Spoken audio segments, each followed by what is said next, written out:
Okay, today we have a 2003, no, 2005 or 6 Mercedes ML280. It's a diesel common. It has a common rail diesel engine. The complaint on it is I've just actually gotten to the vehicle. I've just had the battery put back on. The battery that came with it was apparently very weak, so we had to find another battery temporarily to do the testing. But I've been told it cranks fine, runs, the engine runs fine, but the transmission won't change gears, so that means it is in fail-safe mode. Number one. Number two, the wipers won't operate. Number two, the direction indicator light, turn lights will not operate. And there was something else. I was told that doesn't work. And I'm just going to crank it for the first time and see what comes on the instrument cluster. This battery seems to be a bit low. Seems that won't work. This battery seems to be a bit low. The vehicle cranked, I think you heard it, but this battery that we thought was good is also too low to start this engine. It does crank, but very slowly. Wanna hear it again? Hear that? And also remember Mercedes auto cranks. You turn the ignition in the crank position and release the key, the vehicle will continue cranking until it runs. That's very nice of Mercedes. So if you want to stop it cranking, you have to turn the key in your position. And I think there are other cars that do it. I've seen it on a BMW. No, I saw it on an Audi S6. So now I think first of all I have to go and find a new battery. Or at least I can use this battery to do some basic diagnostic checks. Another thing I was told is the vehicle won't communicate with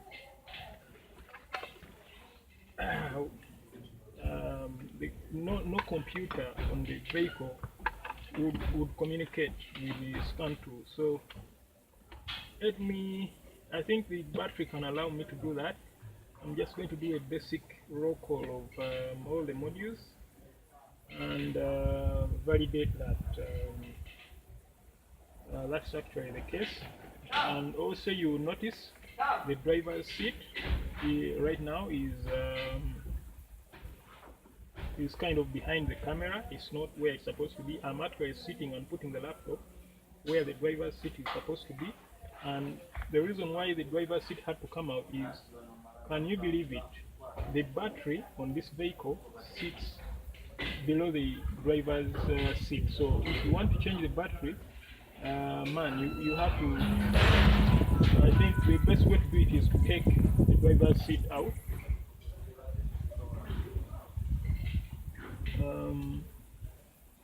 I don't know what they were thinking when they did that. It seems a bit inconvenient, especially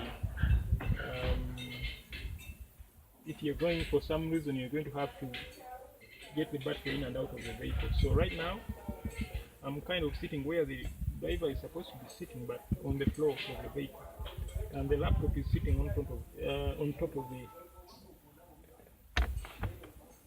the rather the laptop is sitting in front of on top of the battery. So have the key in the on position. Where is the gear stick on this thing?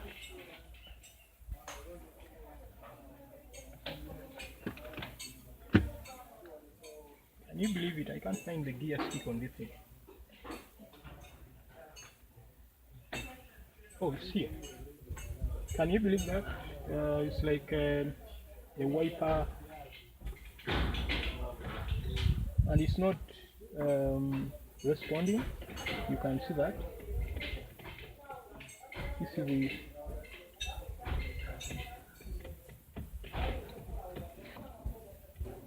and this here on the dashboard is showing me that the instrument cluster at least is not recognizing that this thing is being moved around. This vehicle is a bit unusual. It's the first time I'm working with this model, I think. I've worked on a Mercedes GL, it was a newer vehicle than this one. It was a 2007 or 8, and it had the gear lever in the right or usual position. So what I'm doing now is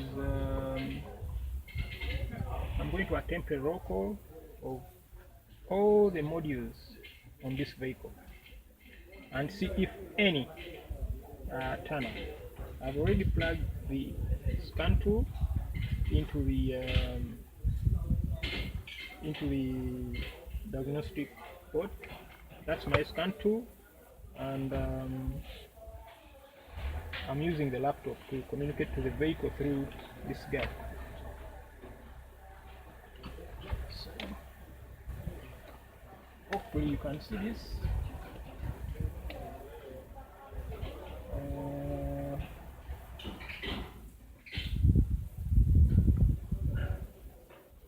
I'm going to use the most recent version of the software that I have for this scan tool.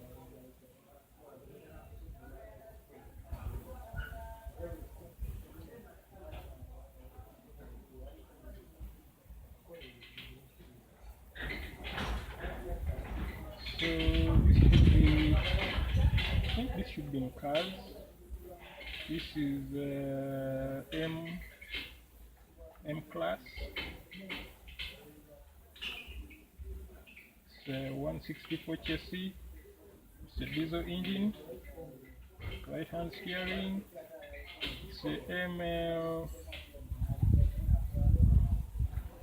ML280. This one, and I'm going to do quick test. Wanna perform them? Yes. So I'm going to see which you can see right away. It looks like not many or any are going to talk. Every computer that every module that the scan tool is going into is not responding, because when they do, we are now in the engine control module. When a module responds and says, hey, I'm around, it stays here. It stays here on the disk.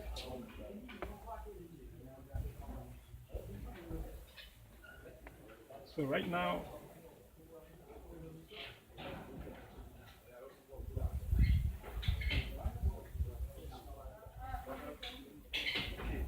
looks like none is going to talk.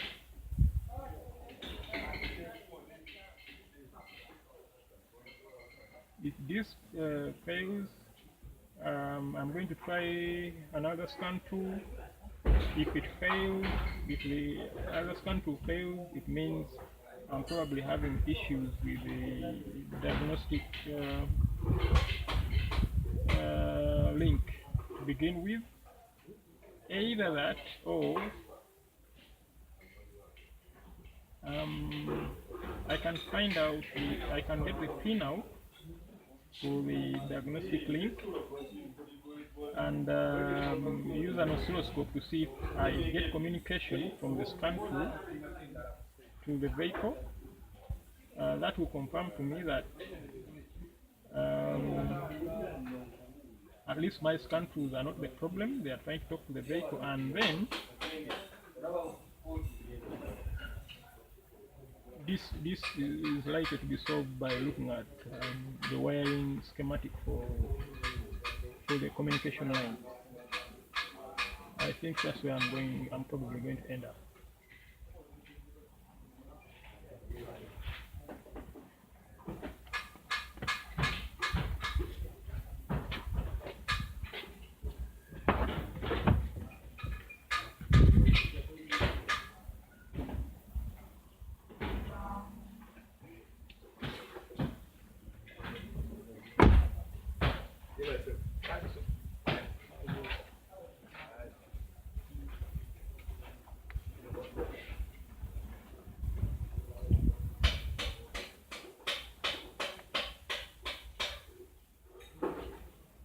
I think you can see.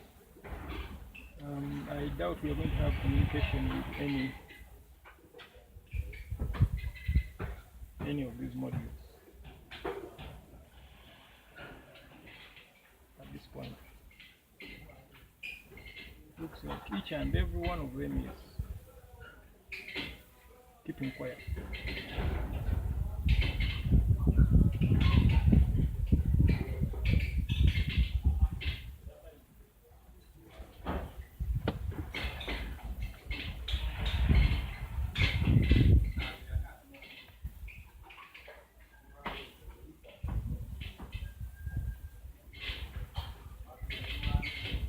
I have 6 wires going into the DLC, so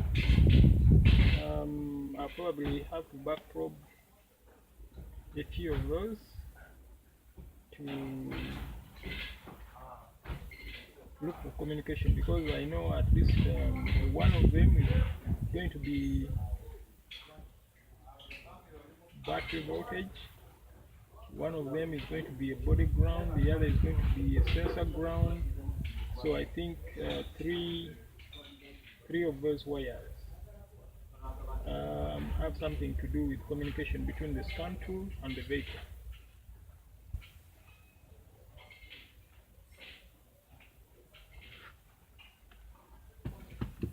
I think you can see here very little progress going on. You can see the vehicle is already partially dismantled, at least this area. That's because Ivan and Derek, I think, were on the vehicle earlier, and of course they had to change the battery. They even took the they even had a look at the front signal acquisition module. They came up with blanks, so that's when I was called in.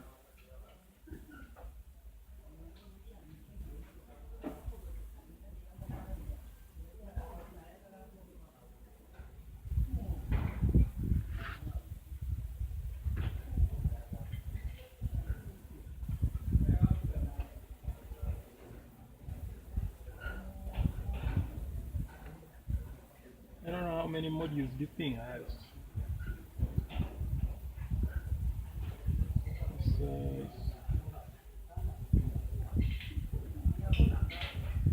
It's taking too long going through the list.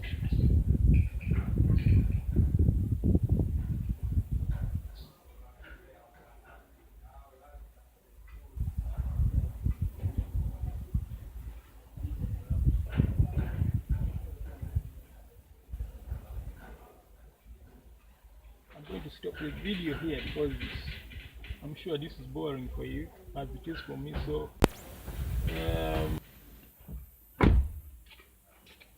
okay, I didn't actually have to turn off the camera myself. I got a phone call and the camera went like that, but by the time I was done with the phone call, you can see the result is it finished and it didn't see a single module in this vehicle. So I'm going to change scan tools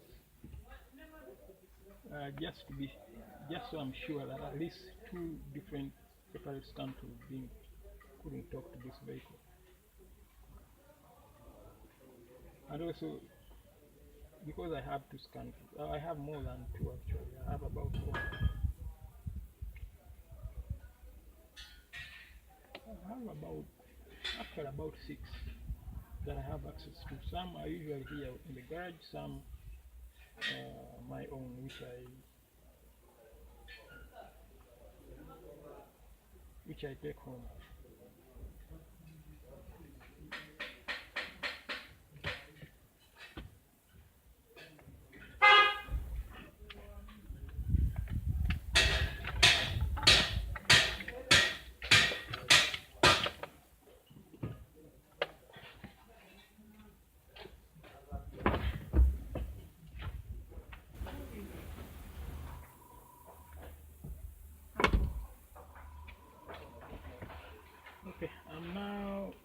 another scan tool, and already you can see the systems that the scan tool has finished trying to have a handshake with. None of them it finished trying to make the handshake, but none of these systems responded.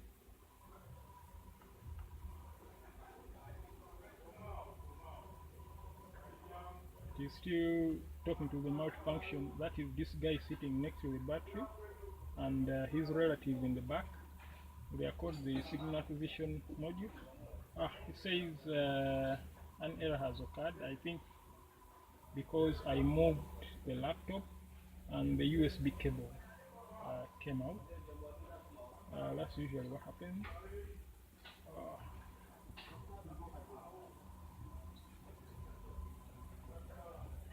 So I have to do this again. But just to let you know that this scan tool, I think, is not successful either.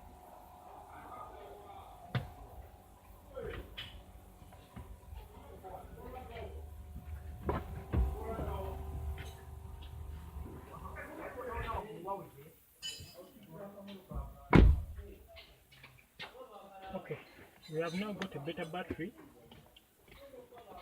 I'll try to crank the vehicle.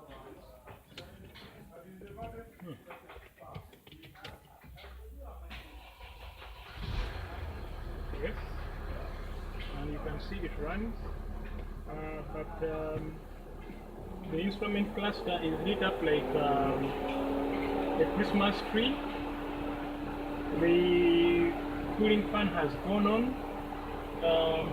I know in this vehicle it will use the cooling fan has a module which is waiting for instructions from the engine control module, but I think it's not seeing those instructions.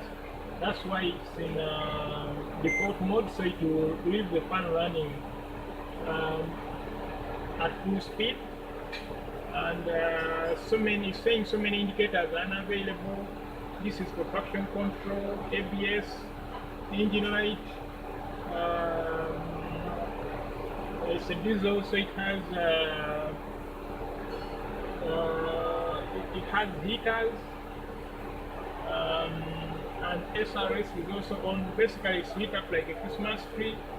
So many things are warning on this swarming cluster. Basically, there is something wrong with the communication between modules on this vehicle. So I've spent about an hour scouring the wiring diagram for this vehicle, and remember these guys, we used to use a lot of these in primary and secondary school. This is what I'm using today to make notes. I made looked at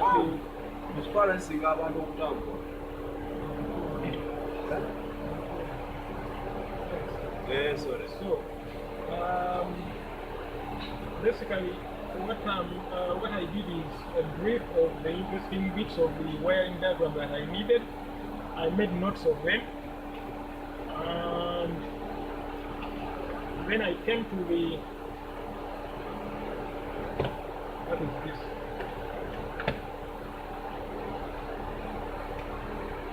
Okay, when I came to the DLC, the 16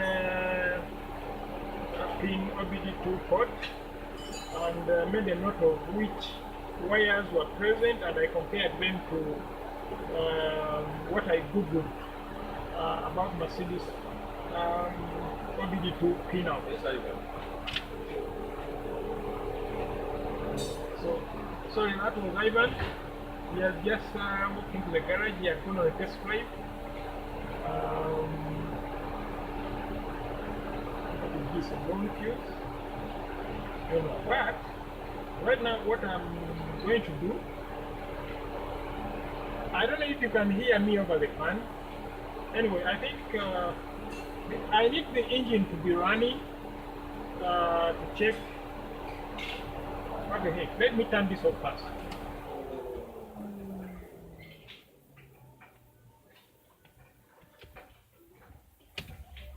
So that you can hear me. The initial test I'm going to do on the DLC are going to be, according to this, there are two grounds on pin 4 and 5. They are grounds. I think pin 4, one of them is a sensor ground, the other is chassis ground. So I'm going to look for ground on pins 4 and 5, and yes, we have wires for pin 4 and 5, and on pins 6 and 14, pin 6 is CAN high and pin 14 is CAN low, so I will need an oscilloscope to test those. Pin 16 is supposed to be battery positive, so I should see battery positive on that. I'm sure I have battery positive 12 volts on that wire, because you remember earlier I put two scan tools on it, and the scan tools at least later were powered, so I'm sure I have chassis ground and battery positive running. Now CAN H and CAN L, I'll need to test them when the engine is running, because that's when I expect activity on those CAN lines, CAN H and CAN L, because I expect modules will be trying to talk to each other. So those I'll have to do when the engine is running. Let me start with the checking pin 16 for battery voltage, and then pins 4 and 5 for ground.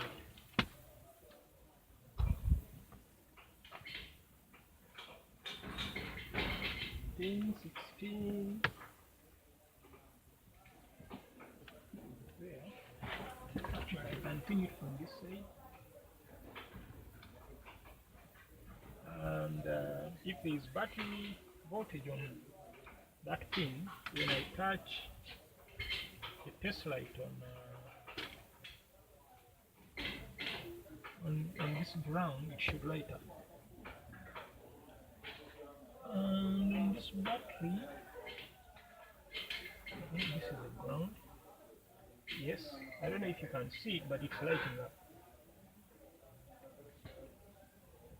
What I'm going to do is reverse, just in case you're not seeing this on the camera. I'm going to reverse the test light. So when I do that, you see the test light is lighting, so that means I have battery voltage arriving at this DLC. So I'm going to go after the grounds now. That should be pins 4 and 5. Pins 4 and 5. This one.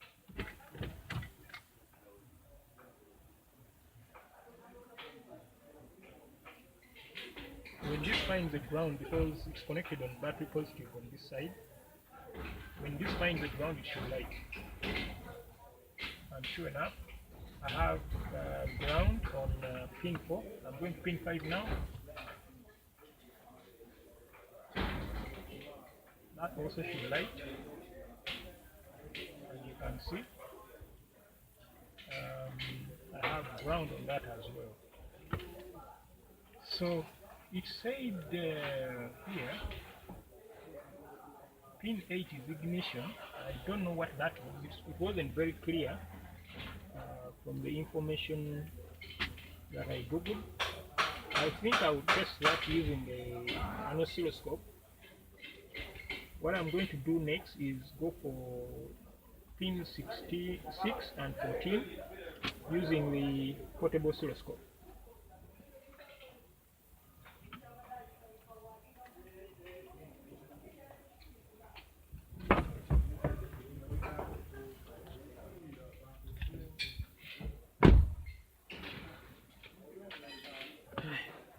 Okay, so I've got the oscilloscope charged up. Just going to set it. So I can leave it in auto and start testing. When I get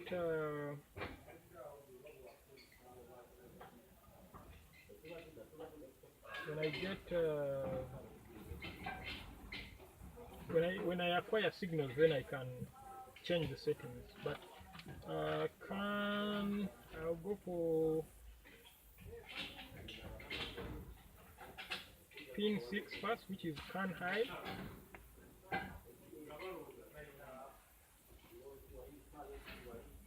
Pin 6.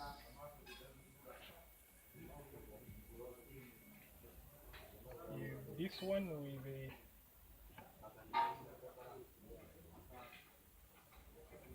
it's a green wire with a white stripe.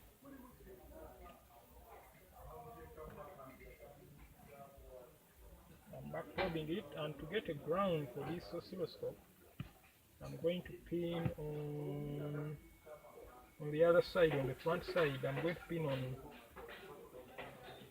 pin 4 or 5, whichever.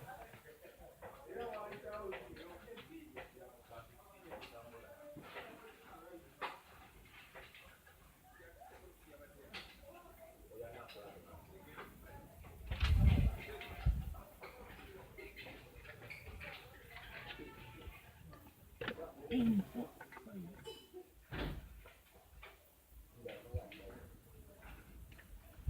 There, that should give me my ground.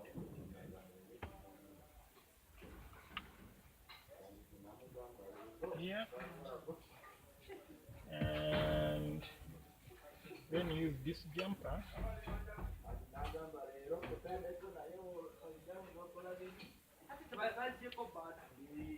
My positive or signal line there, and I see activity there. I see a bit of activity. Hope you can see that.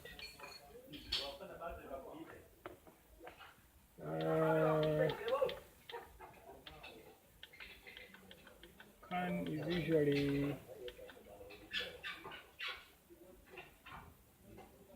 about 5 volts or 4, so I'll set the voltage of 2 volts, and the time maybe 2 milliseconds. And then engine is running now. I should be getting a signal.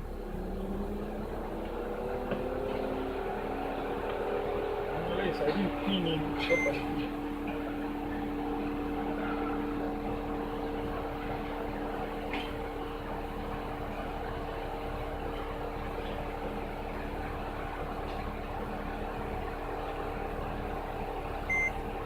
Okay, I think I didn't pin in properly on the CAN H line, so I'm going to do it from the front.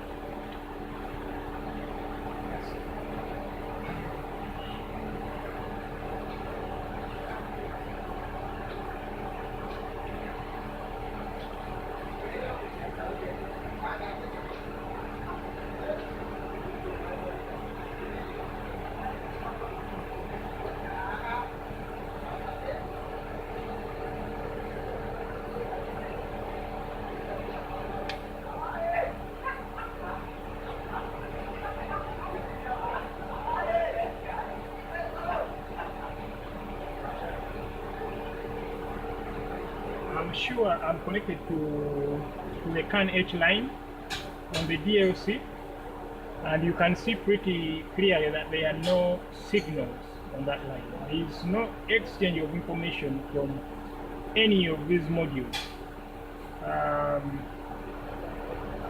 I'm going to go to, I started with CAN L, which is pin 14. I'm moving to CAN H, which is pin 6.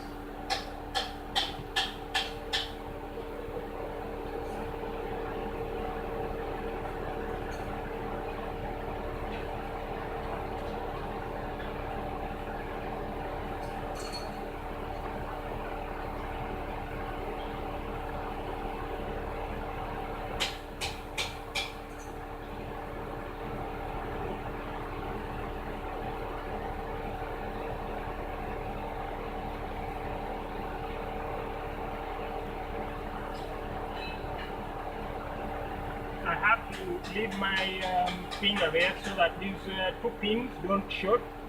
They are next to each other.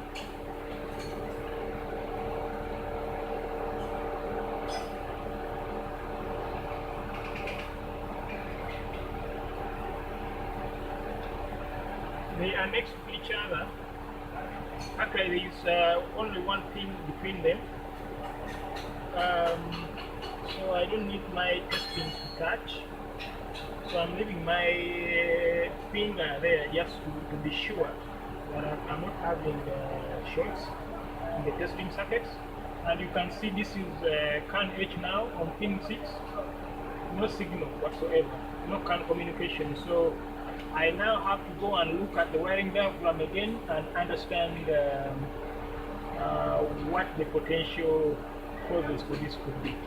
I'm sure these modules are trying to talk to each other, but for some reason I need to find out where these, for some reason, the central gateway for CAN communication is down. So I need to understand who is in charge. Most likely on Mercedes, it's usually the EIS that is in charge of CAN communication on the entire vehicle. EIS is the electronic ignition or start module.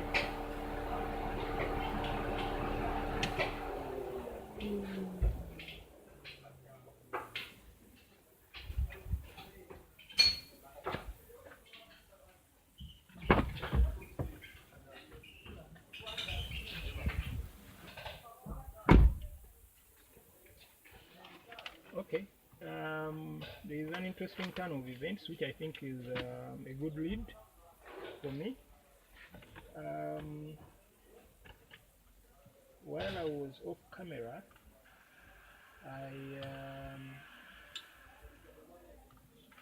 because Derek had disassembled this panel, I managed to spot these two sets of wires for CAN communication going to the EIS module. This guy who is in charge of the key. Now, when I tap on those wires, you can see the key responding. Now, what I discovered is, using the oscilloscope, is that there is communication on this line. There is communication going on. There are communication signals going on this line, on these two lines, although they are of a different value. One is bigger, one is higher voltage than the other, but you can still see their signals. I'm going to try to show you that to you on the camera. There is a set of red wires and there is a set of green wires. Now the green wires are the ones I've seen coming to the diagnostic port. Now that tells me right now, my thinking is we have an open condition, which I'm going to prove later on with the multimeter. But I just wanted to show you what the CAN signals look like, what the signals I was looking for at the DLC should have looked like. This means the EIS, at least on this part, is transmitting, and also, like I said earlier, I'll need to look this up to maybe to be sure if the things I'm going to try now don't work. But if I remember from my knowledge, the EIS is in charge of, is a central gateway for CAN communication on the vehicle. So if it is for whatever reason disconnected, its CAN wires are disconnected from wherever they are going here, we could potentially be on the right track to getting the fix for this vehicle. So first, let me show you what the CAN signals should look like normally.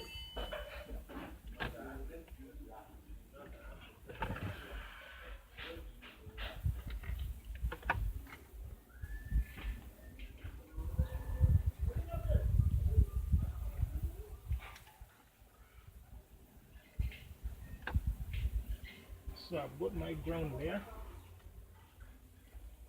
and I don't know how I'm going to be able to show this to you. This thing hanging, I don't know if you can see it there or here, maybe.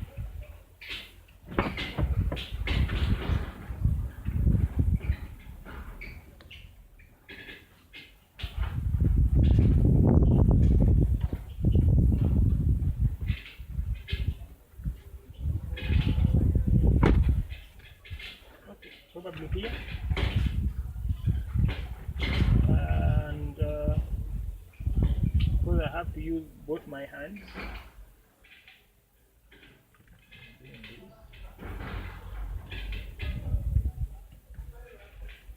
Come on. Okay, I'm now going to tap into the line.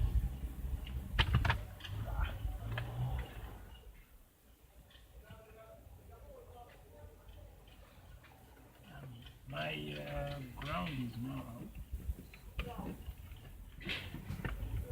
Ground is here.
Engine is off. Engine has to be on, or at least I think key in on position. Communication to be there. And I think you can see, I don't know how well you can see those signals.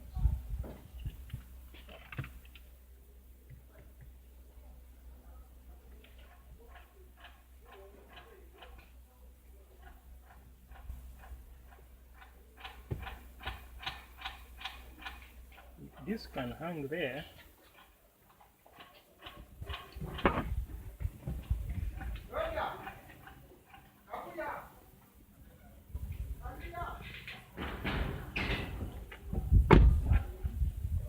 Hope that stays there.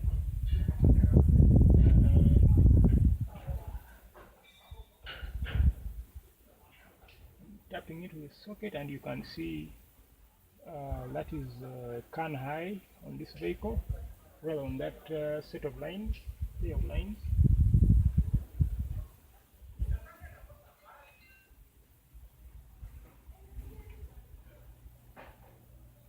And that I think is can low on that set of lines. So that's what communication can signals should look like. Now I'm going to look for, my next step is look for continuity between this set of CAN wires, the green ones, and this set coming out here, because they are the same color. Ideally, wherever they pass, they should be continuous. There should be continuity between these set of green wires. One is green, the other is green and white. Same set is appearing here, same set of colors. So I think I should have continuity on those. And I doubt I'll get that continuity. My oscilloscope had a fall there, but I think it's fine, powering up fine. Yeah, going for continuity testing.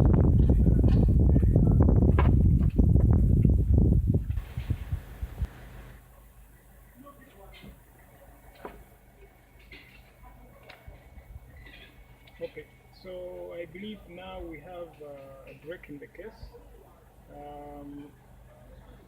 These green CAN communication wires, the green set which comes to the DLC. I've tested both of them. One is green with a white stripe and the other is green, completely green with nothing. And both of them at their corresponding end here going to the EIS open connection, and I doubt both of them could break at the same time. So I'm thinking there must be a socket or a junction for this communication line that is open, that has a loose or corroded socket, something like that. So I have another vehicle to have a look at, so I'm going to let Derek let him loose on this. He's probably going to take this off under the dash and probably okay. Sam went to the vehicle and stripped the dashboard away and followed these CAN wires and ended up at this guy who is the it's called the central gateway control module. I think it's like a junction for all the communication wires on the vehicle, and the state in which he found it is really terrible. It's very obvious from when you look at where the thing lives under the front passenger seat. This vehicle has symptoms, it has signs of having gone through floods. You can see, and this gateway lives right at the bottom of that kind of pan under the passenger seat. And if I don't know if you can see the sand on here, there is sand all over. If you look at the locks, they have sand in them. You see that? Sorry about that. My the button, my phone went flat in the middle of that recording, but I was just trying to show you. I'm now charging the phone and recording as well, but you can see from I think you can see quite clearly the whole thing is full of sand. Basically, I think we are going to need a new control module. I haven't opened this up, but I can see sand and signs of this thing having